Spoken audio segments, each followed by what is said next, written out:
end up side by side there, it can be a really, really high-speed crash. Absolutely. I've just seen on the timing tower there. Look at that, Alex Toth-Jones. He's pulled out nearly 3/10 on Jordan Brennan, nearly 4/10 on Robbie Stapleford. So Jordan Brennan in P2 now. He's going to really have to get the hammer down to catch up with those 3/10. But that great time from Alex Toth-Jones. Really, really good time indeed. So let's keep an eye on what happens for the remaining 7 minutes of round 2, the round 2 qualification session. Also, actually, Dave, before we go any further, let's talk about big thing we're talking about. A very, very big thing. We've got a lot of exciting things, and one of them is being League of Champions 2. Now, how popular was League of Champions? This is going to be bigger, better. There's more going on. It's just the lineup that there is. It's going to be very, very exciting indeed, and I can't wait for it to get started. Yeah, we've tried to make it, as big and as good as we can, and it's luckily, sort of come around the time when we're really trying to launch our rigs company as well, where we'll be making, custom chassis in custom colours. So that's really, really exciting. And in launch of that, we've got the backing of AOC monitors, which is fantastic for us, and it's a fantastic opportunity to promote some fantastic products that sell as well. So yeah, it's going to be bigger and better than ever, a slightly shorter, punchier format than it was originally going to be, and also a mix up of cars there where it's a mixture of front wheel drive and rear wheel drive GT cars. So definitely you want to watch out, and if anyone wants to get involved, be sure to check out the Facebook page for Virtual Reality Racing Club, and join the Discord and join some of the banter at the moment. It's rather good with little teasers here and there regarding what tracks might be coming up, and things we might be doing with pictures and eras of cars and things like that. So yeah, it's all quite interesting at the moment. It's going to be. I'm very excited. I am very, very excited for it to get underway. Mick Sutton though just goes on for another lap. He's currently at the moment in P8. Still quite close to the front though. Again, the top 3: Toth-Jones, Brennan, and Stapleford, and then a bit of a gap to Davey in P4. But then, actually, to be fair, not a very big gap between Davey and O'Farrell, which is just over, or near as makes no difference, 1/100th of a second. Big slide there for Mick Sutton, going out of that looked to be a Seagrave. I think he was going out from there. And so big slide. One of the things these drivers, they do have to watch out for. They're going to have to be careful, because a slide like that, especially with how much on throttle these cars are going to be, any slide, that's going to tank your speed going down any number of these straights. And at even 5-6 kilometers an hour, that's going to be quite sizable all the way down somewhere like the Brooklyn Straight. Yeah, definitely. We saw it last round at Croft. The drivers that were running traction control were really, it was great out the hairpin where it was really slow, and the back end was very easy to step out. As we see Jordan Brennan there go pole by 1,000th of a second, 1,000th, Dan. I believe that has to be the closest pole lap I've seen in my commentary career, I think. To be fair, it's definitely one of the closest I've seen. I would agree with you there. But Stapleford's got some time though. This could be granted. We've got one person with 1,000th of a second difference with 2 people, P1 and P2. I mean, Stapleford, that's 0.3 of a second. We know that he's got the pace. He does. We've seen him pull out some incredible performances in qualifying beforehand. And could this very well be one of them? He's only got 3.5 minutes left to do it, though. So I really wonder what's going to happen. But even so, again, like 0.3 of a second, it's quite a sizable margin, especially around a 1:17 lap. So I don't know. I mean, so we're going to have to see. 3 minutes and 14 seconds left. Alex Toth-Jones, though, currently the man in P2, has had a bit of a moment. And so did David Stapleford, had a bit of a moment for a second there as well. Oh dear, that's a broken windscreen. And it looks to be, that's heavily left-hand down. I don't think Toth-Jones will be able to drive that car around. He's going to have to probably tow back to pits or something. Because that's going to be a very, very slow in-lap. I think that's more than just a bent steering rack, isn't it? It's probably a missing wheel. Yeah, I think the thing I noticed there as well is Jordan Brennan went fastest again in Sector 1 on the following lap. So that really shows that Jordan's actually got some real serious pace here. But, I was talking to Alex before the race as well, and he was saying, Thruxton's one of them tracks where, he's always enjoyed. He's drove it in real life. He's qualified pole in real life there in Genettas. it's one of them tracks that just seems to click with him, and it requires, as I say, just keeping your right foot in when you want to lift it, and he just seems to have that knack of just keeping it in and pulling the lap together. But as I say that as well, looking at the timing sheets, Jordan Brennan on his fastest lap was 144.4 mile an hour down that back straight, and the nearest person is 1 mile an hour to that. So it just shows Jordan must have had an extremely good run through Church onto that back straight, and he's definitely not lacking commitment going into this race. Yes, I think that is. We're going to talk about this quite a lot, aren't we? We're going to talk about the commitment. You're going to have commitment, and that is about as much commitment as you can get going through Church Corner with Jordan Brennan there. Warming his tyres though, so he's still not quite up to pace, but that looked very, very fast again through Church. Interestingly enough, though, obviously we talked about the track limits again. We talked about these. So track limits, obviously, red and white curve. You can use that as an extension, and all of the drivers going through the club chicane are really utilising that to their advantage, and they're really barreling it over the last chicane. Although I've noticed again a couple of times the car can get a little bit squirrely on exit, especially actually going over those bumps. It can really upset the balance of the car. Simon Reed then making up his own track as he goes through Church Corner. But yeah, I'm wondering as well, like, it seems to be you've got to hit that last chicane a certain way. Otherwise, if you don't, it really, really upsets the balance of the car, and you end up losing a lot more time than you initially thought you were going to gain. Yeah, so with the last chicane, we said to drivers the white line is the limit. You've got to have one wheel within that white line at all times, unless if you get to a bit of painted curbing, which then that's the extension of the track, not the green painted curb. The as we see there, the blue, red, and white checker. That last chicane is one of them where you come up over a crest. We might see a perfect example here by Alex Toth-Jones. Up and over that crest is completely blind. It doesn't look it, but you can't see the entrance to that chicane. The only thing you can just about see is the tops of them yellow sausage curbs on the inside of that left. There is actually the checkered paint underneath them yellow curbs. So as long as you sort of get the car rotated in, you can aim over the top of them yellow curbs and know your lap's going to still be legal. And that's all you've really got to go off. Interesting stuff. Okay. Well, I mean, again, goes to the muscle memory kicks in though. I think that's when you've got to have the confidence to actually really make sure that you can put the car in a position that you know it's going to stick. But yeah, look at that, qualifying already over. Qualifying's already over, and at the moment, Brennan is still provisionally pole. Just been told though, Alex Toth-Jones is a man on an absolute mission.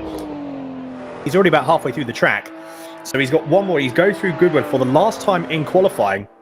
How is it going to go through Church? He's going to be absolutely committed. He's going to put 110% through that car. What is it going to be like? Utilizes all of the track, no more that he can do. Look how much curb he uses, and again, any more than that, then he would lose all of that time gain. Club corner for the last time. Fastest sector 2 done. Alex is really on a push here. It's all going to come down to this last chicane for pole lap. Can he do anything? But Robbie Stapleford is also still on the lap. You can see they're perfectly getting the yellow curbing. And I believe, has he gone into pits there, or did he hit the wall? So he must have lost his time through the delta. Jordan Brennan's going to call it a day. Robbie Stapleford, I believe, is also in the pits. So there's our pole sitter, Jordan Brennan, by 1,000th of a second. I mean, if that doesn't say anything about how close the drivers are, but two, how close in the racing's going to be, then I don't know what will. 2 races here, and we've got 2 drivers, 2 of some of the fastest drivers you can get in AC, and they are within 1,000th of a second apart. Now, I've not seen that before. I genuinely cannot say I have ever seen that before in a qualifying session. And like I said, myself and Dave, we're both in the same boat. But yeah, there is your full qualifying order. So Jordan Brennan takes it by a whisker with Alex Toth-Jones in P2, and Robbie Stapleford has to settle for P3. Lawrence Davey in P4 with Tom O'Farrell in P5. Simon Reed P6. Mick Sutton in 7th with James Haskell in P8. Simon Thorpe in P9. Max Edmondson in P10. That is your grid. I believe not too long, and then we're going to have the old man in the commentary booth. But we haven't seen him yet, so hopefully we're going to be able to chat with him in a few moments' time. But this really, actually, as I say that, he's actually just popped into the broadcast chat. So, Dave, I'll let you have a chat, and we can have a catch up with the pole man. Yeah, so we go down to the interviews here, and Jordan, that has to be probably one of the slimmest margins you've ever got pole by. It's definitely, I think, probably the slimmest margin I've ever seen. Couldn't be any finer. Yeah, it was a bit close. I'm a bit annoyed with myself because I was 10th and I thought the lap after, but we still got it at the end, so it's fine. Yeah, we did actually comment on that. You know, you went purple sector 1, and Alex Toth-Jones as well was also on an absolute flyer on that last lap. I don't know whether you saw that, going fastest in sector 2. So, you know, I definitely don't think it's done and dusted in qualifying. I'm extremely excited to see what's going to happen in this race. You know, you're both almost on identical pace, but Robbie Stapleford has to be a bit of a worry there. You know, you've probably seen what he can do in pre-practice as well. Is it the consistency that you're going to have to think of in this race, or, you know, are you going to work with Alex to try and really push forward? I'm not too fussed. I'm just going to go for it. Whatever happens, happens. But I'm just trying to have fun here. Yeah, well, I guess that's a great attitude to have, Jordan. And to be fair, that's when sometimes we see some of the best drive, when the drive is just nice and relaxed and goes out and does it for the fun rather than feeling the pressure. So, yeah, fantastic pole lap there by the slimmest of margins. And yeah, good luck going into race 1. Cheers, thank you. That is one. I mean, I think you must have been lying down there, Dan. That is one relaxed pole sitter. It wasn't, considering the gap was so close. Yeah. If it was a fact, he's there's another 10th there. Nah, it'd be fine. Just gonna go for it. What can happen? What can possibly go wrong? You know, yeah. I don't think I've ever seen Jordan Brennan that calm, even with bigger gaps to his pole positions, of which he has had a good fair few. So, I mean, predictions. I cannot honestly say I have any predictions at all. I genuinely do not know what is going to happen. I mean, Brendan reckons he's got some pace. We saw Alex Toth-Jones who had some pace. We saw Stapleford had some more pace in him as well. Like, this could go absolutely anyway. Let's not forget about Max Edmondson as well, Dan. You know, starting from the back of the grid here in race 1, you know, I've seen the timing sheets prior to qualifying, and Max has got some serious pace here. So, you know, even though he's all the way at the back, he's definitely got to be the pace for, you know, pushing for a podium spot. You know, all it's going to take is a little bit of, you know, contact, or, you know, a slow start where they're like, you know, tripping over each other at the front, and Max is going to be laughing because he'll just come through the pack and, you know, really try and put the pressure back on them. You know, it's definitely not the end of the world there for Max, or vice versa. You know, if he just has a nice safe race at the back, he's almost guaranteed then reverse pole. So, you know, he's got a nice sort of you know, plan ahead of, you know, multiple options of what he can actually do there.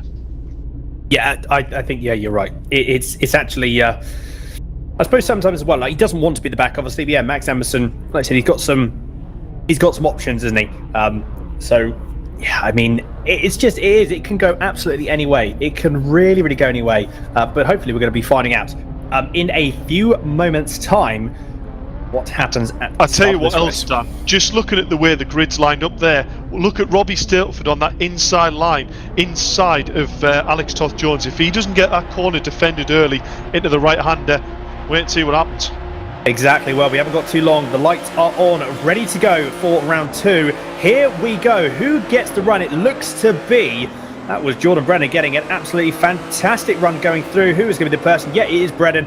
Nice and easy into turn 1. Toth-Jones, though, and Stapleford having a bit of a battle, though. So who is going to be the person that comes out on top going through the Campbell, Cobb and Seagrave complex of corners? Going to be a potential. I thought it was going to be a late move. Actually, I thought it nearly was. Toth-Jones decided he wanted to send up the inside of Campbell. Couldn't quite make the car stick, though. Tom O'Farrell going side by side there with Lawrence Davey. And he makes another position. That was a very, very good move indeed. Up to P4, a bit of sideways action on the exit, exactly what we'd like to see. But your top 3 still stay as they are. Brennan, Toth-Jones, Stapleford, Lawrence Davey. He wants to make a move potentially on Tom O'Farrell, so he might lose out on another position here, although actually he's got to be very, very careful. He doesn't want to defend too hard, though. This is the actual thing. If you compromise your exit, especially going through, like we say, keep saying, going through somewhere like Church, you're going to really, really hurt yourself going down all the way down this back straight. And that was Mick Sutton having a bit of an excursion by the looks of it, as well as Thorpe. He's dropped down the order as well. So James Haskell has been promoted into P8 though. But look at that, Jordan Brennan, he's having to go defensive from Toth Jones. Similarly as well, actually he's not actually been able to. So Reed is actually going to get past Lawrence Davey by the looks. They're going to go side by side. But that was a great move there from Reed up the inside, going through into club chicane. That was a very, very interesting first lap, but it's still not going. It's still going on. Lawrence Davey is going to want to make a move back going into Allard. Is he going to make it? They just about managed to go through. Oh no! I thought that was going to be a great bit of door-to-door action there, but just Lawrence Davey just loses it on the exit with that bit of contact. Yeah, that was, unfortunately very, very close to working out absolutely perfect. What an outstanding first lap there, really. Watching that action, we've got this three-way battle at the front. Tom O'Farrell's hanging in there in 4th place, and look at Max Edmondson already up to 6th, battling here with Simon Reed. Is he going to try and go around the outside? Is this into Goodwood, I believe, Dan? What a move that is to get up the inside. Simon Reed's going to be now in his slipstream, but we were talking about this earlier, how much slipstream these cars actually have. You can see they don't have a wing on the boot of the car. They're relatively nimble here. As we see, Simon Reed goes up the inside into Church. That's incredibly brave. Max Edmonds going to hang on the outside. Great race and respect there. Oh, it is 100%. They're going to get like side by side against Church. That is brave, if ever you wanted to call it a word like that. But is he going to try and outbrake himself going into, or they're going to go potentially side by side for a moment? No, they don't. So Max Emerson goes all 4 wheels. Oh my god, he turned into an airplane there for a second. Wow. I mean, honestly, I know BMW hark back to where they used to be making plane engines, aeroplane engines, but I didn't realise that they were going to go back to that so very soon. But yeah, I managed to keep it all in check. That's one of the things. That compression in the suspension, that must have been a very, very hard hit. So Max Emerson keeping it very, very derailed to keep that on the straight and narrow when that car came down. Now on the rear view cam of Jordan Brennan's 235i, he's not pulling away as much as they thought he was going to. He's pulled 4/10, and that doesn't really equate to too much. You've got Toth Jones 4/10 behind, and Stapleford another half a second behind that. So the top 3 at this point have just absolutely checked out, with Tom O'Farrell 3.6 seconds behind Stapleford. Although, look at that, Jordan Brennan, he's pulled out another 1/10 of a second as they go through Church. Again, absolute commitment going through there. Great camera angle, actually, you can really see. What I've noticed, you can see there's quite a lot of suspension movement. These cars, they don't necessarily roll. I wouldn't call it rolling, but they compress quite a lot, don't they? There's a lot of, the suspension is actually quite soft. You're just going to go side by side there. I think Robbie Stapleford tried to go around the outside of Toth Jones. That was going to be a very, very brave move, but unfortunately didn't quite work. So Toth Jones has dropped a little bit of time because of that, though. It's amazing. It doesn't take too long, does it, Dave? If any little bit of racing happens, you automatically, it's amazing how much time you can drop so very quickly. Yeah, exactly that. And you're right in what you're saying. These cars are a little bit softer than what you'd expect to see in a normal race car. Max Edmondson here, right at the back of Tom O'Farrell, giving him an excellent race here, that just tucking in there, trying to show where he is. Tom O'Farrell's going to hold the inside line here. Is he going to force Max Edmondson a little bit wide? Max Edmondson's going to hold it on the outside, but he has to back out there. You see Tom O'Farrell still had enough car in front going into the right-hander there, that if Max Edmondson had committed through the right there, that was straight into the door of Tom O'Farrell. Great defensive driving there. Oh, absolutely, yeah. You saw Tom O'Farrell, like I said, he was well within his right to continue with his normal racing line, and Max Emerson wasn't too bad through the left going through into Cobb, but Seagrave, though, he was very, very compromised, so he did have to back out to actually try and make sure he made the corner and to obviously not make contact with O'Farrell. Back at the front, P3 on board with Robbie Stapleford. He's there or thereabouts. He's a little bit closer this time around to Toth Jones. He's actually going to get a nice clean run going through. How does he negotiate this complex last the club chicane for another lap around? He seems to be okay. It almost looks like, I don't know how quick. It's very, very hard to tell, again, because these cars actually got some suspension suppleness, but that is, Jones. It's gone very, very wide. That's not going to compromise him too much. Actually, I tell a lie, no, it is. Who is going to now be the person that's going to come out on top? I really don't know. It just saw the timing tower that it's going to be side by side. Toth Jones squeezing him out, but Robbie Stapleford is not giving up without a fight. Has to concede, though. So very good there for Toth Jones to keep it all in check even after that excursion. That's going to be a bit of dirt on the tyres as well, so he's got to actually compensate for that. So to keep it in front of, let's be honest, one of the quickest drivers that we've got in VRRC, that's very, very impressive. It is indeed. You know what? Alex was running wide there, and I could see it start to happen. He did very well there, to keep it on the power. As we see him go very wide there, that's exactly what I was on about before, about getting on the grass, and you just can't get back on the tarmac. I tell you what, Alex is going to have some fire in his belly after that one, because he's going to have to try and catch up back onto Robbie Stapleford. But this might be the break that Robbie needed to try and close that gap with Jordan Brennan. They were starting to drop away from him, and I've seen Robbie's laps behind Alex. He's got the lap time that Jordan's doing, so he needed that clear air to get onto Jordan Brennan. But we see here Max Edmondson round the outside into the chicane. Is he going to brave it round? No, he isn't. Tom O'Farrell's going to just hold him up there. You can see Max Edmondson's trying to find a way through, but Tom O'Farrell's doing a great job of making that car as wide as it can possibly be. Absolutely, he's put his car exactly where it needs to be. So yes, Max Edmondson still cannot get past O'Farrell at this moment in time. But O'Farrell's going to have to go defensive again, going into Campbell. So who is going to be the person coming out on top? This is going to be a role reversal this time around. So if they go through the left, go through the right.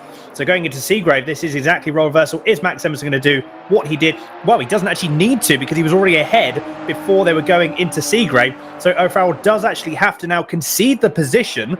So he's now dropped down into P5. Max Edmondson, can he now pull away? The pace that he's got, he's not out of the woods yet though, because it does depend. If something does happen a little bit, well, it depends if Max Edmondson can keep it all on the black stuff, which I'm sure he can. Like, so we've seen the pace that he's got, but yeah, this is the pace now showing out. Obviously, he started at the back, worked his way up to P4. He's got 8.5 seconds though to Alex Toth-Jones. That's a big old gap.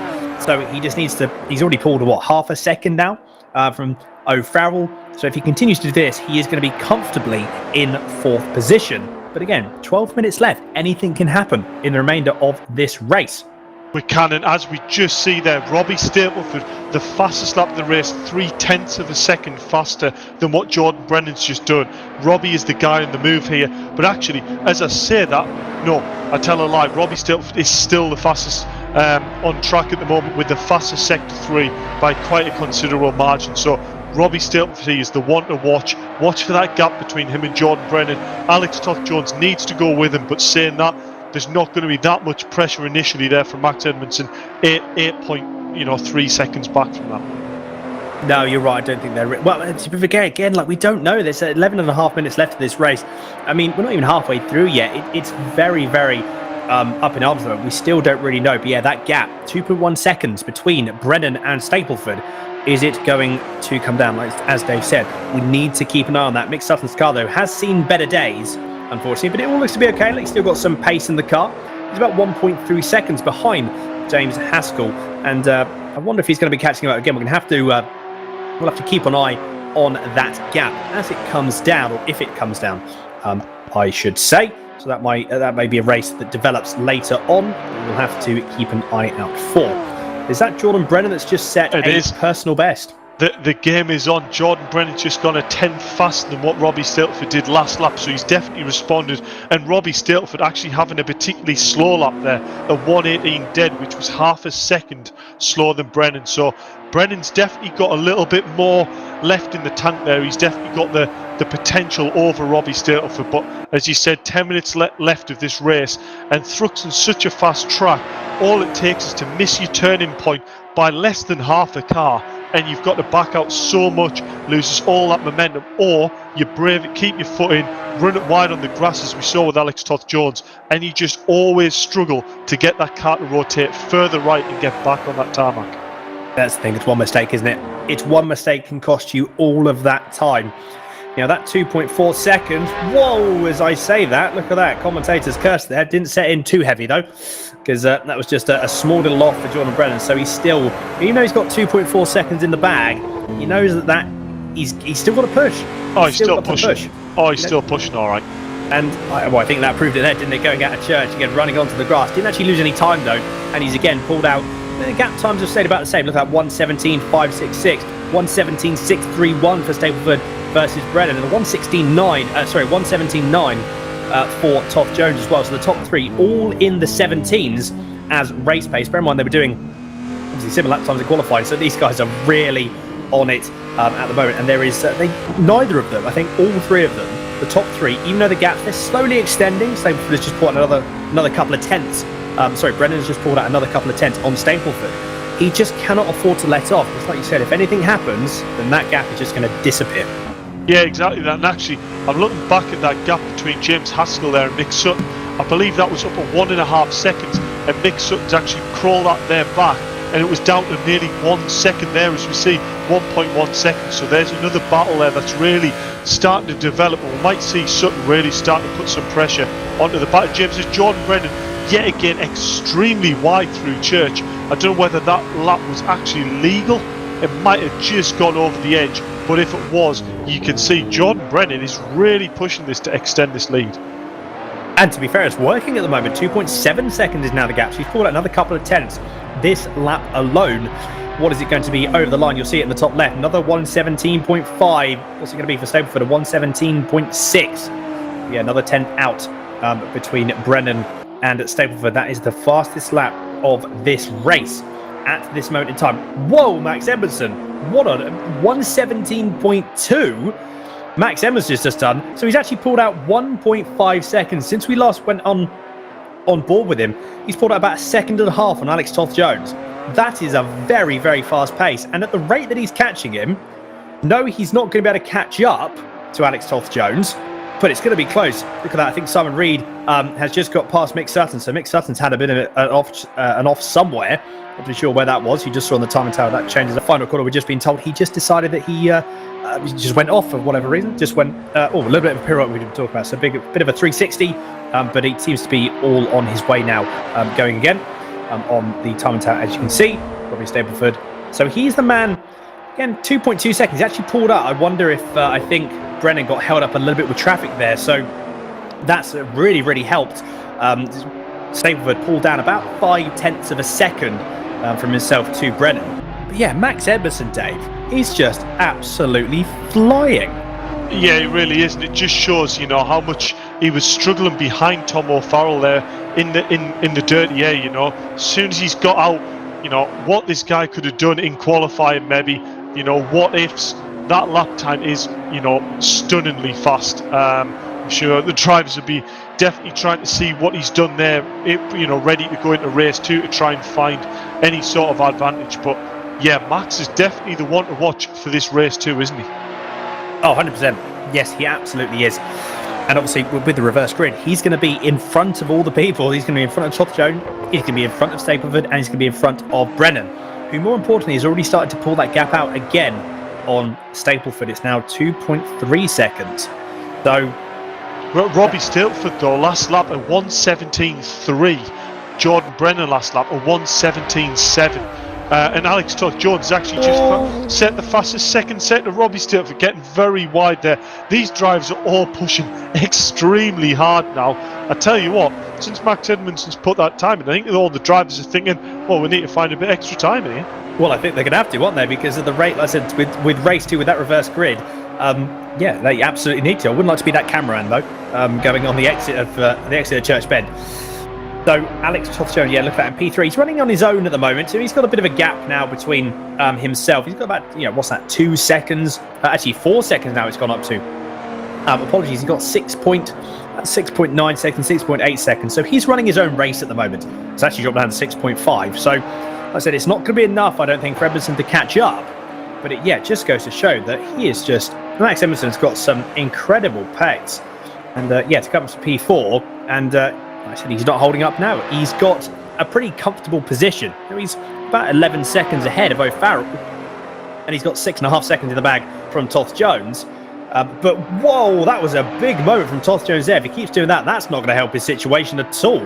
That was a massive moment going through. Looked to be on the entry to Goodwood, possibly, if I'm not mistaken. I could be wrong. Actually, it could be the entry going through into Church. But either way, massive sideways moment.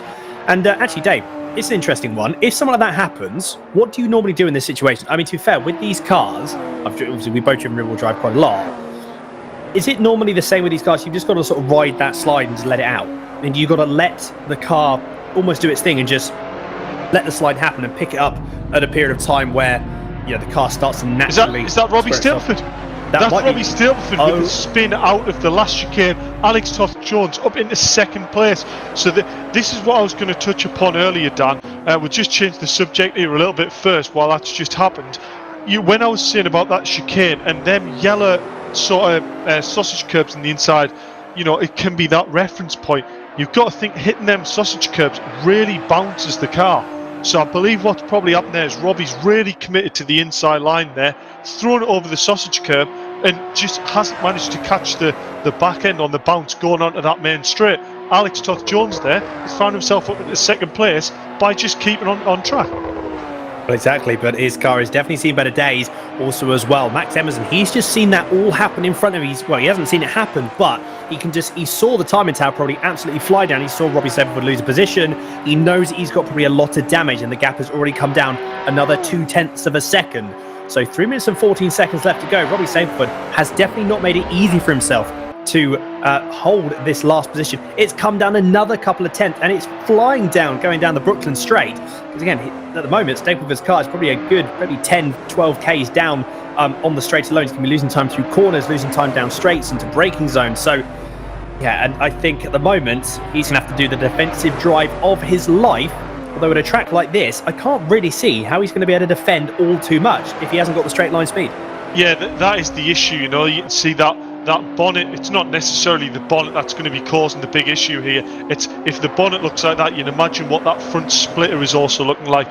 That front splitter pointing downwards, creating that bigger drag, really making it a bigger object to push through that air, and really going to struggle with top end speed. But Max Edmondson actually dropped another 0.2 of a second in that sector 1 to Robbie Stapleford. So you know what, this might come down the line, but Robbie might be able to hang on to this yet. I mean, he might do. Like I said, 1.6 is now the gap at the moment, as it just drops down now to 1.5. This is where Stapleford is going to lose out the most here. You're going to see that time really come down. It's already come down to 10th. So Max Edmondson, oh, there you go, Dave. That's your camera angle. Again, on board, you can just see how the commitment going through. He takes a little bit too much. Well. So that's dropped him a little bit of time. That's a good, probably 10th there that he's dropped. It doesn't really done much damage though. Again, because Stapleford is so slow in a straight line at this moment in time, Max Emerson didn't actually drop too much. He probably dropped maybe about half a tenth.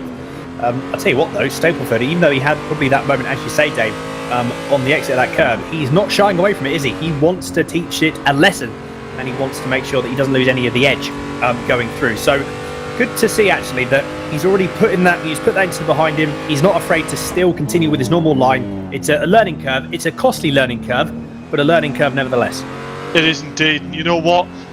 I think Robbie might have enough here. That gap's not really coming down like we'd expect to see. Max Edmondson, as we've seen throughout the race, actually is pinpoint through that chicane, right on the limit of track limits there. But notice how stable the car is when he's doing it. It's not bouncing around. It's just sort of, very smooth through there, as opposed to someone who's just trying to throw it through. So fair play to him through the chicane, but he just doesn't seem to have the outright pace elsewhere on the track. It's still around that 1.5 seconds, and that's just not enough when there's only 40 seconds left of this race. Well, there's 40 seconds. There's going to be, as the timer counts down, there's going to be one more lap after this. So you've probably seen as well, so Jordan Brennan will be just coming across the line in a few moments' time for the second to last lap. So at the moment, that is going to have to be that Edmondson's going to have to pull 0.7 of a second per lap, and that's just to catch back up to the back of Stapleford. Although, if he does catch him back up, which he's really caught him up at the moment, just look at the timing tower. So yeah, another 0.1 of a second. That's exactly what he needs, but he's going to have to do a lot more here to really catch up. Timer has now just come down to 0, so one more lap after this for race 1. And we're going to see who comes out on top. Yeah, the battle to really watch out for is this one here. I'll tell you what, Stapleford though, he's really quick in the complex. You go through Campbell, Cobb and Seagrave, he's still got the pace and he can pull out a little bit of time. But as soon as he gets to any straight, he just loses it all because he hasn't got any straight line speed to work with. And that's nothing that he can do at this point. He just needs to make sure he keeps hitting his marks. But yeah, the rate he's going, Dave, it is going to be enough. Yeah, I think this is a very, very impressive drive by Robbie Stapleford. We know he's had that, altercation with the chicane, whether he's hit the wall or lost the back end. That's happened, that's done. He's lost the second place. But you can see how hard Max Edmondson is pushing here. For all he ran off track limits there, that will actually cost him time. rather than gained it. But you can see Robbie Stapleford is doing enough to hang on to this, and I bet that car is driving like a dog. So fair play. Actually, what's happened to Alex Toth-Jones? Alex Toth-Jones. Oh no, he's okay. My apologies there. He just had a little mess up there on the timing tower. He's still in second place. Robbie Stapleford's still in third. For some reason there, Alex Toth-Jones dropped down to fourth. So that was a bit of a panic moment. I know you can hear it in your voice, just the high pitch that's starting to kick in. But yeah, absolutely, like you said, it's great drive here from Stapleford. He's really doing all. I mean, again, he's doing all that he can. The gap is just ticked under a second though, and now all the way down here. This is where we're really going to see Edmondson now catch up. Is he going to catch up to a second though? I don't really know. Jordan Brennan though is already about to go through Church Bend for the final time of race 1, and then he goes. Actually, he's already just coming up to it now. He doesn't really need to do much at this point. He's got 7.3 seconds in the bag. He just needs to take it nice and easy. He goes through, negotiates it nice and cleanly. No mess, no incident, no fuss. Club chicane for the final time in the bottom right hand corner of your screen as he just ticks over to the big screen here.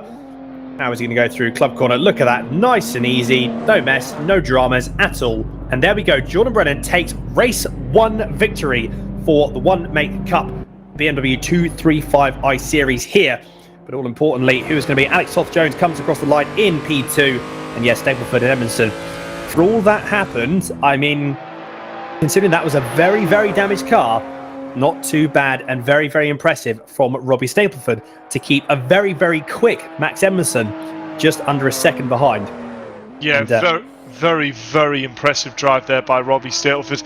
Alex Toth-Jones, I think, is quite lucky there in respects. I think he'll admit that himself.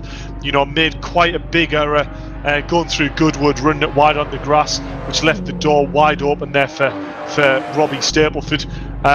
Max Edmondson, great drive to get through the pack. You saw Tom O'Farrell, you know, giving him really quite a hard time, really, to try and get past. You've seen the pace Max Edmondson did have, and what could have been if he just got through the grid a little bit sooner. Well, I think it bodes well for race 2, doesn't it? Because, like I said, Max Edmondson, he's going to be in front of Stapleford, Toth-Jones and Brennan all for race 2, which we saw some good action from race 1. Definitely going to be some action in race 2. But there you go. There are your provisional results here. So, Jordan Brennan taking the race win with Max Edmondson in P2. Alex Toth-Jones in P3 with Robbie Stapleford in P4. Actually, these results aren't actually quite correct. But hopefully they're going to correct themselves in a few moments' time. But I believe we do actually have as well, Deb, we have some people in the commentary booth. So I think we will have a chat with our top 3 for race 1 of this BMW One Make Cup Series. We will indeed. So we jumped out the interview booth and we've got our P3 finisher, Robbie Stapleford. A huge moment there, you know, midway through the race, really. And, you know, me and Dan both sort of commentating, you saying, one hell of a drive to manage to bring that damaged car, you know, back home ahead of Max Edmondson, who clearly had some very good straight line speed over you. Yeah, just got a really good start and then got into second after Alex made a mistake, and then I just ran wide at the last corner. I thought I would have been fine, and clearly the signs do more damage to the car than the cars do to the signs, so I didn't really realise that the signs were going to kill me, really. And yeah, luckily I just got back on track in time and Max just didn't catch me. So yeah, it was a great effort, and I've got to ask about the damage, you know, because we obviously saw the front of the car was really quite, you know, heavily damaged. You know, was that affecting the steering, or was it literally just a case of it was affecting that straight line performance? Just a straight line performance, really. I think the engine was just slowly going and it was just getting slower and slower down the straight. Right, so that's just interesting to hear going into race 2 regarding the damage of the car, you know. So yeah, great race 1, really. You know, Alex, as you say, ran wide, but you know, you got up to second place, you dropped down to third, but it's still good points for the championship. You know, reverse grid race here.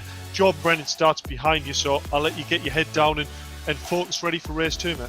Yeah, cheers, Dave. On to our P2 finisher, Alex. It was a great race until Goodwood, which you were commenting on prior to the race. Running wide there is not what you want to be doing. No, it's such a long corner that you think you can get greedy picking up the throttle. midway through. It's exactly what I did, and just dropped a wheel. And then once you drop a wheel, it keeps turning right, and you just can't rejoin. I think, to be fair, apart from obviously Robbie having his little mishap, I'd finished third on pace regardless. It just lacked a little bit of race pace and consistency. One lap was good, but yeah, over the race I was just lacking a little bit. But yeah, it's good fun. They're a bit leery at high speed, these things. It's what we like to hear, though. That is, Alex.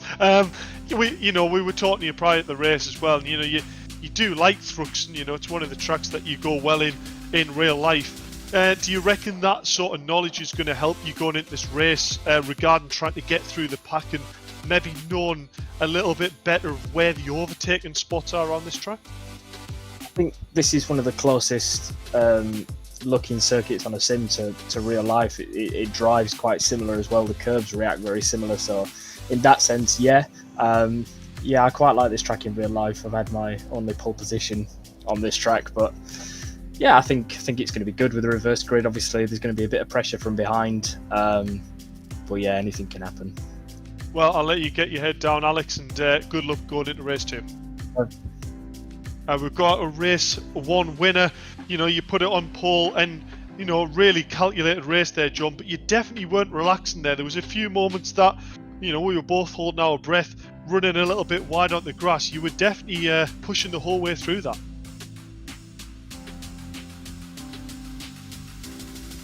Are you there, Jordan Brennan?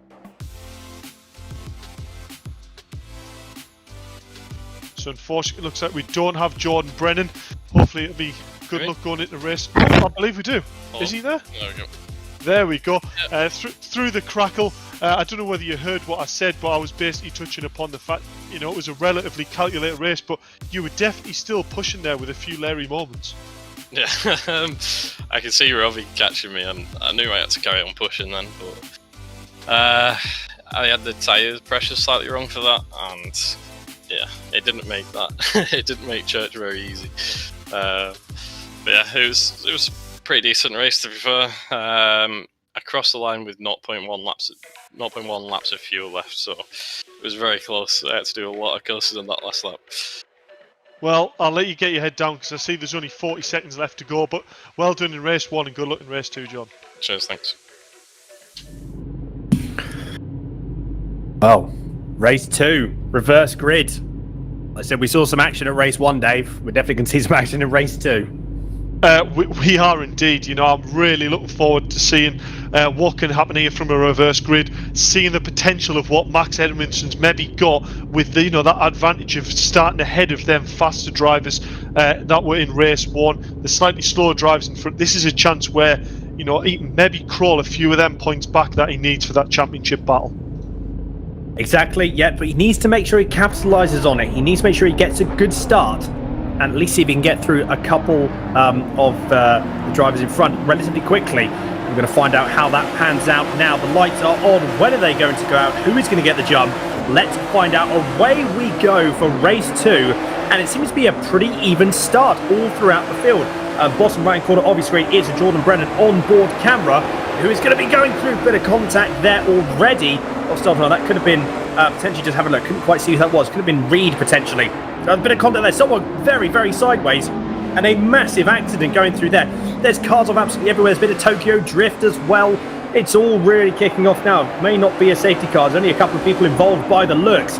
And who was it? It seems to potentially have been Lawrence Davey was one of the ones, as well as Simon Reed.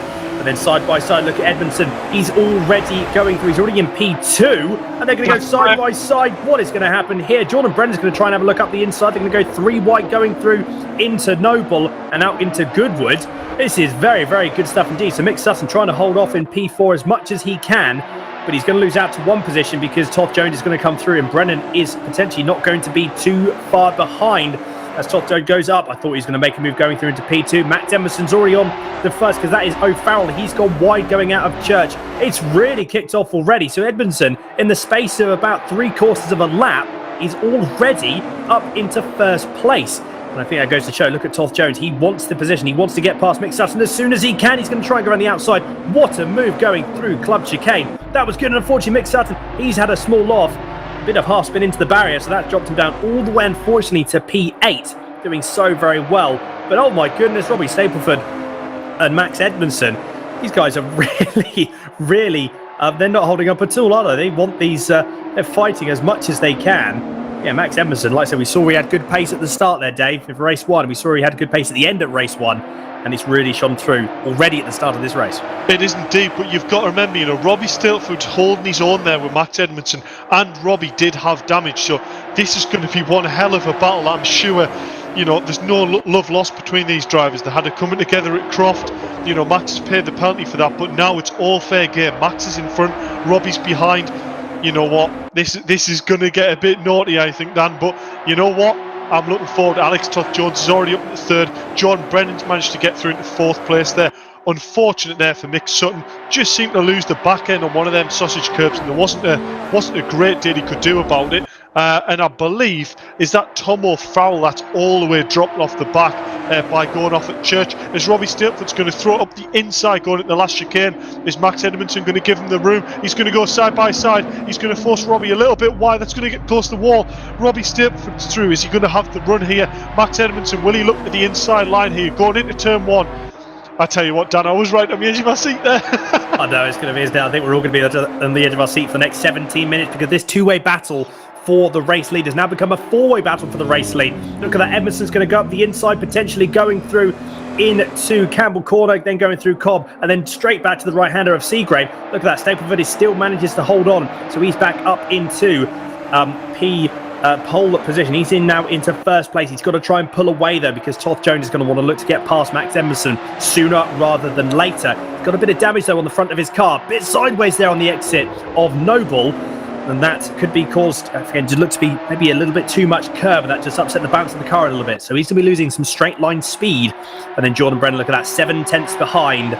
So the four-way battle is still very much there, but Jordan Brennan has already pulled out 4 tenths of a second on Max Edmondson, so a man who really wants to gap as much as possible. But as soon as Toth-Jones and Edmondson start to battle, that's going to drop them both from Stapleford and put them into the clutches of Jordan Brennan. And actually, whoa, last minute dive up the inside by Alex Toth-Jones. That's going to be way too late though. He can't quite get it stopped. He just about gets it stopped, but unfortunately has to take a bit of a slip road, so that's going to lose a bit of time. I don't necessarily think though he gained an unfair advantage, I suppose, to a certain extent. He was already behind already behind Max Edmondson, so I don't think he would have been caught for gaining an unfair advantage. Yeah, but if anything, he's actually lost out time because Brennan's right up behind him now.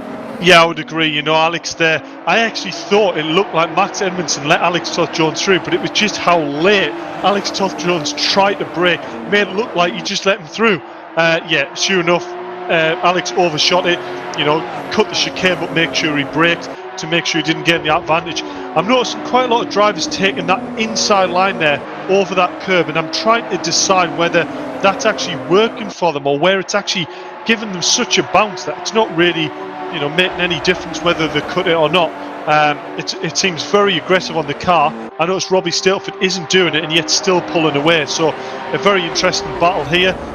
We noticed Max Edmondson there was under quite a lot of pressure there from Alex Toth-Jones, and it was helping Robbie get away, but this is when Max needs to get his head down. As we see Jordan Brennan go for a late move up the inside of Alex Toth-Jones.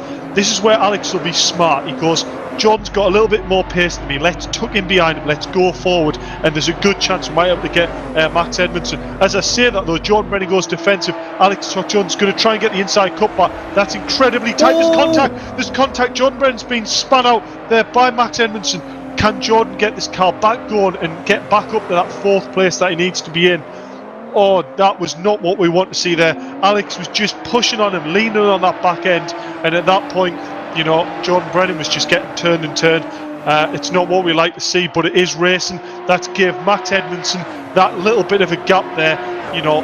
Unfortunately, that's the breathing room that Max Edmondson's going to need to, hold on to that 2nd place. Robbie Stapleford, though, opened up a nearly 2-second gap there to Max Edmondson. Well, to be fair, yeah, Stapleford is really pushing his car, and don't blame him. Yeah, 2 seconds already the gap. 7 minutes have gone in this second race. Interesting though, yeah, that's a tricky one again. Without a proper replay, without a different camera angle, I think would have also helped with that. But again, the camera it just looked. It's always one of those things that you look at one camera angle and it looks slightly differently, but then you could completely switch to a different camera angle and the incident looks completely different. So I think, to be fair, Dave, I really don't know what happened there. It could have been a racing incident. It could have been one person drifted over. It could have been one person didn't drifted too far out. There could have been a lot of things going on there. But obviously that will be reviewed in the replay. But at the moment, can Jordan Brennan get back up? Max Emerson's gone slightly wide going through Allard, so he's really pushing this car again as much as he possibly can. Or Jordan Brennan, no, he has now gone back to the pits. And unfortunately, I think that is his second race done and dusted. So unfortunately, he's going to be dropping down into P8 because O'Farrell is still out on track. So that is going to put Brennan down into P7. And there we go, just ticked over on the timing tower. So, Toth Jones at the moment in P3. He has got a bit of damage on the front of his car. Now, more damage now because of that incident with Brennan. Can he catch up to Max Emerson? The gap is 1.8 seconds at the moment. These guys look to be pretty even Stevens in the first race, although Emerson was really putting in some very, very good pace. But towards the end, almost just dropped off a little bit, I think. So I wonder if we're going to see... I don't think so, actually. Just look at the timing tower then. It's just extending a little bit. So just about to tick over to 2 seconds. And that, I can imagine, Dave, is not being helped by the fact that Toth Jones has got some damage to the front of his car. Yeah, so we'd seen it with, Robbie Stapleford in the lap prior. He did say he struggled with basically just front end, not front end performance, sorry, the turning was fine, but he struggled with top end speed and straight line performance. He did say, I don't know whether it was maybe a cooling issue or something along them lines, whether he did think the engine was starting to lose power towards the end of the race as well. So it's sort of a progression thing where the damage seems to sort of be getting a little bit worse throughout as the race goes on. So I'll be very surprised if we see that gap between Alex and Max close up there. We've seen Alex does have really good pace in race 1. He says he didn't have that great race pace, but honestly, looking at his lap times, I don't think there's anything wrong with his race pace. It's just maybe that damage is just holding him back a little bit. Yeah, I think that's the thing, isn't it? You've got to drive to the car. You've got to drive to the car with what's underneath you at the moment in time. So yeah, Toth Jones, while he might not be losing anything on the front end, yes, he is going to be losing something on the straight, definitely. But again, it's just how you manage it. He hasn't dropped too much time. He's dropping about maybe a tenth and a half, 2 tenths a lap to Max Edmondson. Again, that really can all change. One small little mistake there from Edmondson, and that's going to allow Alex Toth Jones to then come right back up to the rear bumper of Edmondson. That's why. Just depends. That's why. Oh, that's Alex a hefty shunt. Alex Toth Jones in the wall. I guarantee that will be him probably out of the race. I don't imagine that car will do that many laps after that damage. You can see already the steering's turned to the right. There's Simon Reed up into 3rd place. I bet he didn't think this was going to happen at the start of the race. No, I'm sure he didn't. Like I said, unfortunately, not the best race for him in race 1. But yeah, he just needs to now do his thing and not do, just hit his markers, hit his laps for the remaining 10 minutes. Just about to tick over to halfway through this race. What can Alex Toth Jones do? Can he actually salvage anything? You've got Lawrence David behind him, 1.9 seconds. That gap's going to come down very quickly. You've also got Mick Sutton behind, 3.2 seconds. And we're going to see how that time comes down, if at all. So, yeah, we saw just on the onboard shot then, Toth Jones does have some damage to his steering. That's going to be sketchy through Goodwood. That's going to be very sketchy through Church Bend. So hopefully he negotiates that. He's going to have to negotiate it with a little bit less pace than he would normally. So we're noticing there though, Dan, if you look at Lawrence Davies' car, that's definitely not the way the front of the Beamer should be shaped either. But I do think looking at it, Alex's car is definitely quite significantly more damaged. It looks like at least Lawrence Davies' car is tracking straight, so I guess that's one thing to take of it. Already I see Lawrence Davies 2 tenths of a second he's taken out of Alex Toth Jones as he does the same thing. He goes wide into one of them quick fit boards. We've already heard them quick fit boards do more damage than you think. And look at Mick Sutton, he's going to go around the outside. My God, Mick Sutton will be thinking, what's happening here? Cars are just dropping off. I mean, to be fair, exactly, yeah. He's just sitting there running his own race, and he's getting positions. No end. So Simon Reed, there we go. The man in P3 at the moment, with 2.6 seconds of the gap between himself and Toth Jones, which is ever extending. Yes, he's got a 12.3 second gap all the way up to Max Edmondson. To be fair, I don't think he's going to be complaining all too much, though. Because like I said, the best position that we've seen from Simon Reed And that P3 just needs to make sure he keeps it all in check. No mistakes here. He's got enough of a gap. He's already pulled 4 tenths out of Toth Jones. So he just now needs to make sure that he continues to hit his mark. He's very, very quick going through Chirk. You can see again, he's leaving a little bit of time in there. He's leaving a little bit of space in there. He's driving sort of like 9-8 tenths, which, I mean, Dave, in this position, would you do any different? Because I don't think I would. No, that's realistically, Max Edmondson's up the road. He's already crossed the line at this point.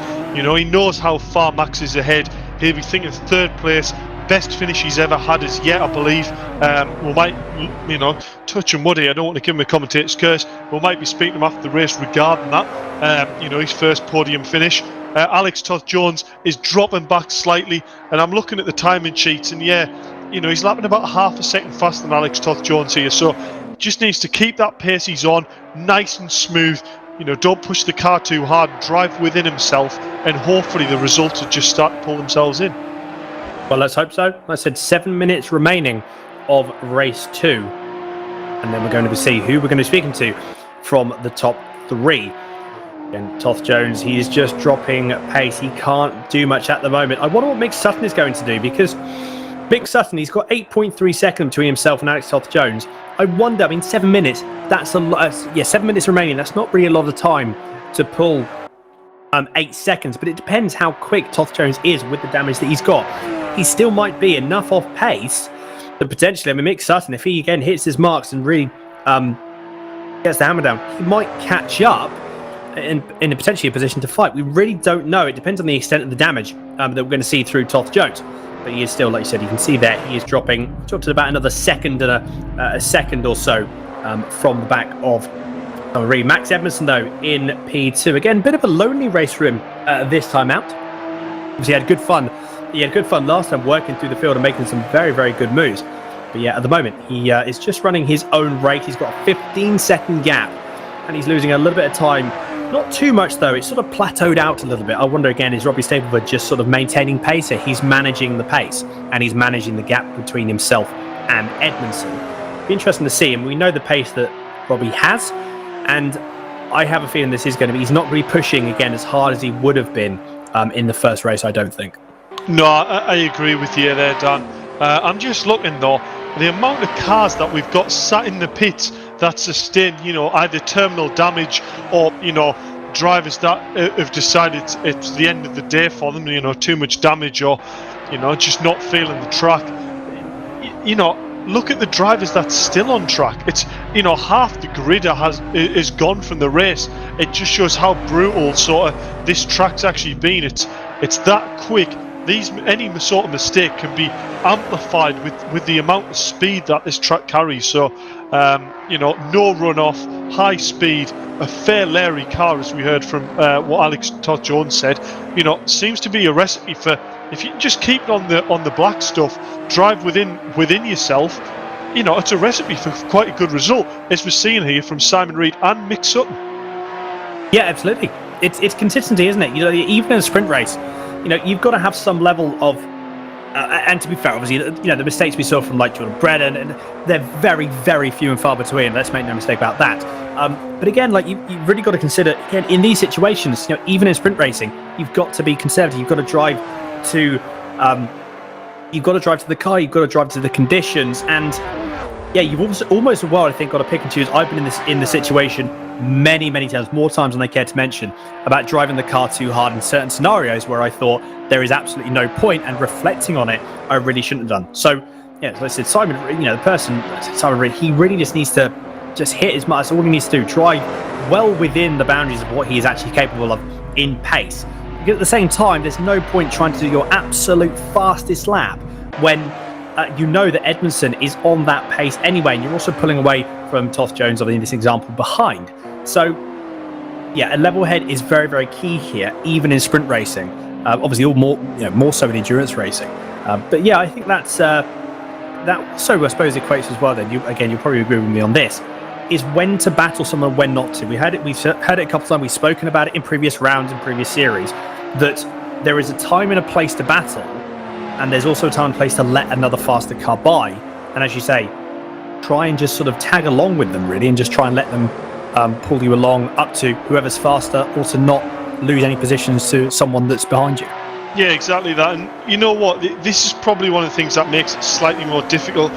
In these slightly shorter discipline championships, it only runs for 4 weeks. When you're talking a championship that lasts 10, 12 weeks, I know every point matters, but near the start of the championship, you're more inclined to sort of work with someone or pick your battles a little bit clever rather than thinking, there's not many races left in this season. We need to sort of go for it as much as we can. So maybe that's why we're seeing, drivers pushing the limits of what they can drive at, because they think the season is so short, you've got to give it your all, because otherwise if you don't, there's not going to be that time to regain them points back later on. Yeah, exactly. That's the element of it. Absolutely. You've always got you do have to consider that as well. It's the risk versus reward, isn't it?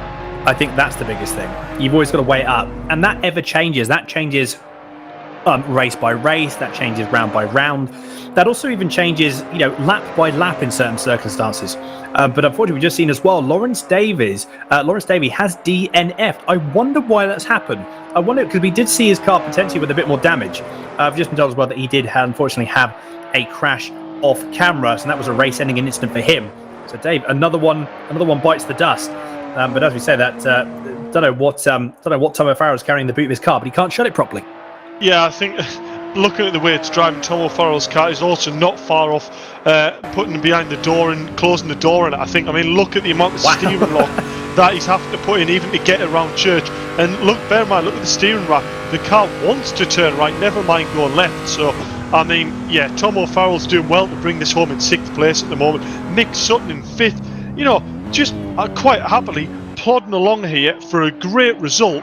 8 seconds off the bat of Alex Toth-Jones, and Mick's going to be thinking, a great result here for keeping it on track, driving within himself, and you can see the results speak for themselves. I think what this does show as well, David, is that Thruxton takes absolutely no prisoners, and it will just let you go at any moment. It's starting to make me think I'm maybe not going to be choosing wisely if I choose Thruxton as my real life. I could be doing a real life event at Thruxton, and it's made me think slightly differently, if I'm honest. I'll tell you what, though, it's like any track there as well, isn't it? There's always risks. I think, Thruxton being one of the fastest tracks, being the fastest track in the UK, it does have its. You've got to take that a little bit more caution, especially, again, I can't remember who it was for the life of me. I know with a British touring car race, I can't remember who it was. It was a good few years ago now. A massive moment on the exit, I believe it was Church or maybe Goodwood, and straight through the barrier. I mean, it was, obviously through the grass. I can't remember who it was, though, for the life of me. Yeah, so anyone watching, if you know what it is, put in the comment section. I can picture it. I believe it was a Toyota Avensis. Yes. And I can't remember who it was who was driving it. So, Frank Rathel? Maybe someone like that. But, yeah, if anyone knows, put it in the comment section. Put us out of our misery. Yeah. Oh, it's eating us away, that one, if I'm honest, Dan. A green Toyota Avensis, I believe it was. But, yeah, so... Yeah, Thruxton is proven to be a very, very difficult track, and also, last year in the Coopers, the round that I'm looking at doing, had one of the biggest crashes I've also seen that ended up in the driver having to kick his own windscreen out with the car into the roof in a fireball. If you haven't seen that, have a look at the Thruxton Mini Cooper crash as well. Burst of fuel line as it rolled over and ended up in a ball of flames. Yeah, it really started yourself out of it, Dave. Stop talking yourself out of it, all right? I think I'm after set up for Silverstone. But as we're going into the final stage, to be fair, I think, like I say, even if you do, you'll absolutely love it. I'm sure you will absolutely love it. If you've got the opportunity, then absolutely go and do it 100%. Robbie Stapleford, look at that. He's got one more lap to go after this.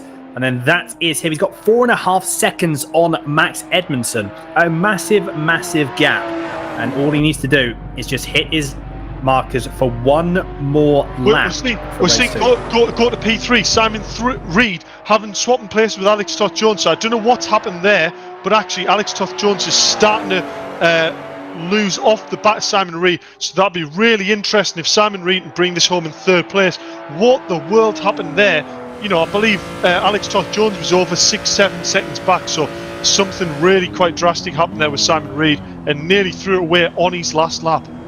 Interesting stuff. So I think that's given Simon Reed a bit of a reality check. He's got one more lap to go, though. So is he going to make, 1 minute 20.6 was that last lap. And Alex Toth-Jones there, 1 minute 19.4. So he only lost 1.2 seconds, but still, that's definitely not what you want on this remaining lap here.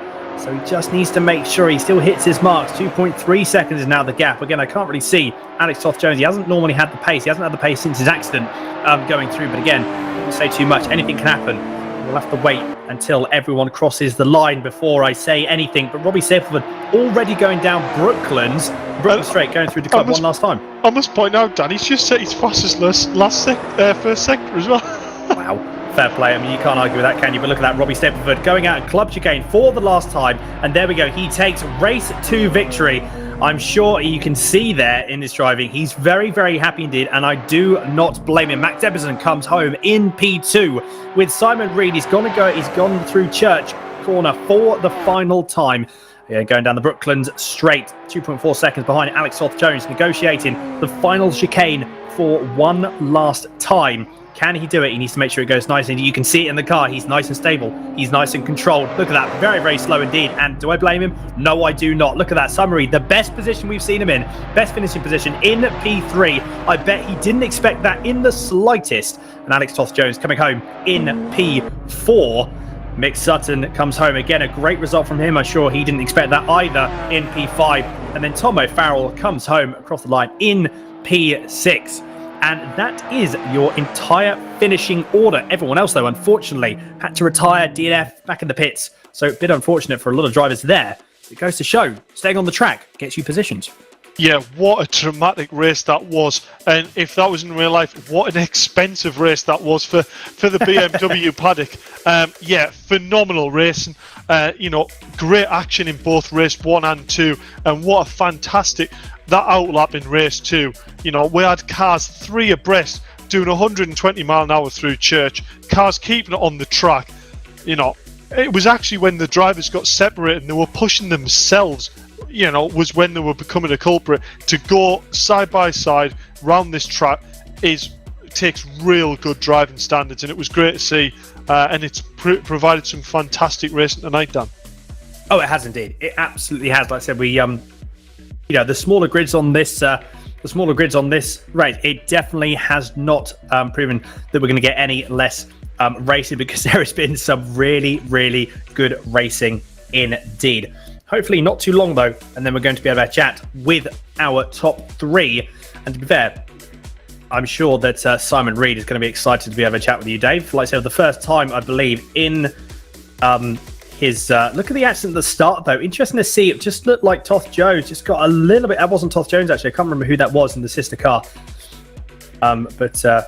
Yeah. So interesting stuff there. But hopefully we're gonna have a chat about that after this time around. So as we go through, we've got the top 3 in the commentary booth. So I will hand it over to Dave Marshall to have a chat with our top 3 from race 2.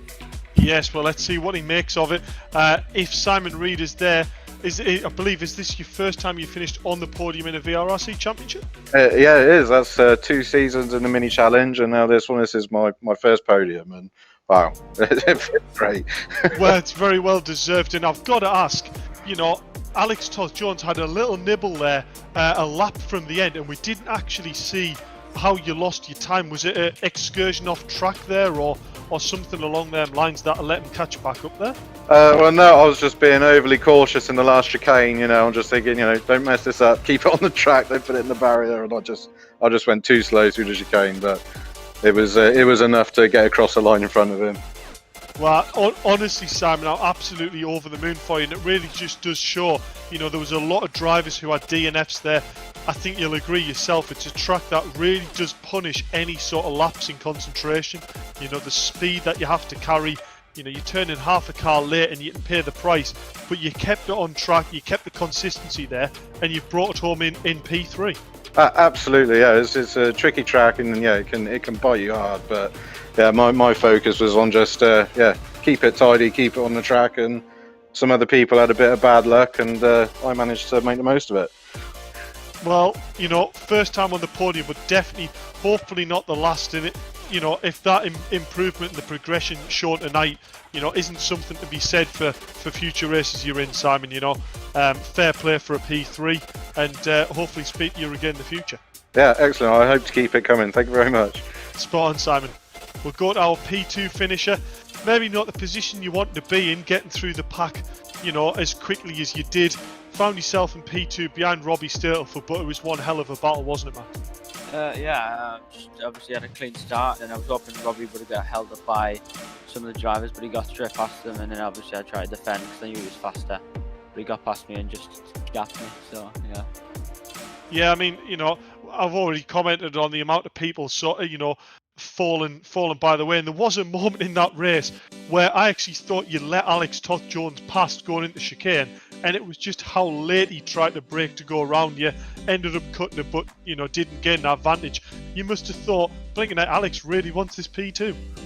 On the inside, I was like, he's gonna try outbrake me, which he did, but I think he outbraked himself by quite a mile. I thought he was gonna go in, to be honest. Yeah, it did make it very entertaining to watch, and I've got to admit, I think you're probably holding your breath there and wanting really just to sort of get your head down and carry chasing Robbie, but he definitely wasn't making it easy for you. But it's looking good in the championship. It's a good championship points haul for you, and great race result in race 2, and looking forward to seeing what you can do when we go on to round 3. Yeah. And move on to our P1 finisher. A good result in race 1, an excellent result in race 2. You've got to be happy with the points haul tonight, Robbie. Oh yeah, definitely happy. Some good points from tonight. Just got a really clean start. Really got through the field with Max, and then we started to battle, and then I just got by him at the last couple of corners, and then just started to gap him, and then it just went from there. Really, just maintained the gap, and yeah, brought it home. Yeah, I mean, I've got to bring it up. You had to coming together at Croft on the previous round. The penalties were applied for that, but it wasn't any love lost there in this race. That was some really good hard battling, and if I'm honest, it looks like the sort of driving that you actually sort of want to have. It was one of them where I bet you sort of had a half smile on, thinking this is sort of what it's about. Yeah, definitely. It was definitely a good battle. It's definitely better than what it has been in the past, but yeah, hopefully it just carries on for the rest of the round. Well, congratulations tonight, Robbie, and great P1 in race 2, and looking forward to seeing what you can bring when we go into round 3. Yeah, cheers. And there we go, Dan. I had to make it a little bit juicy there. Yeah, I know. I mean, to be fair as well, it's great racing from these guys. Great to be watching them as always. It's really, really good fun. Like I said, it just always promotes. I'm enjoying seeing these cars, like having sort of the rear wheel drive. Adds another element of factor. It's just another element driving style, a completely different driving style as well. And yeah, I mean, cannot complain, can we? It's just been absolutely fantastic, and very, very excited to go through to the next round. Speaking of which, next round, any predictions that we got going? I suppose again, it's very too close to call. 1,000 was the gap in qualifying. I mean, that could be anyone's game next round. Yes, I reckon Jordan's going to be fair miffed with the way this round went. A DNF in race 2 is definitely not what he wanted after putting it on pole and winning race 1. I reckon he's going to come out with a vengeance, but you can see Robbie Stapleford, Alex Toth-Jones, Max Edmondson are all hot on the heels, but actually the battle lowered down the championship table as well. We saw an excellent result there from Simon Reed. Mick Sutton's up into P5 in that last race. It's really going to mix up that bottom table as well. James Haskell didn't have the best round here, neither did Lawrence Davies. So, realistically going to the next round, Robbie Stapleford's going to have a bit of a margin now in the championship, but it's really jumbled up the lower half of this championship table. It has indeed. It absolutely has indeed. Yes, very, very excited to get out on track for round 3. And hopefully we will see you there as well, whoever is watching. But unfortunately, we do have to wrap this evening up.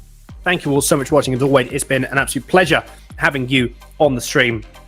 Do catch us up same time next week for round 3 of the One Make Cup BMW 235i Championship. And as well, make sure, look at that, £18,700 prize fund for the League of Champions 2. If you want to get involved, make sure that you head over to the VRRC Facebook page. Make sure you join the Discord as well. Even search Virtual Reality Racing Club on find them on the website. You can get all the information there. But Until next time, my name is Daniel Handover, joined by Dave Marshall in the commentary box and Mike Yao on broadcasting. It's been a pleasure as always. But until next time, everyone, make sure you take care and stay safe.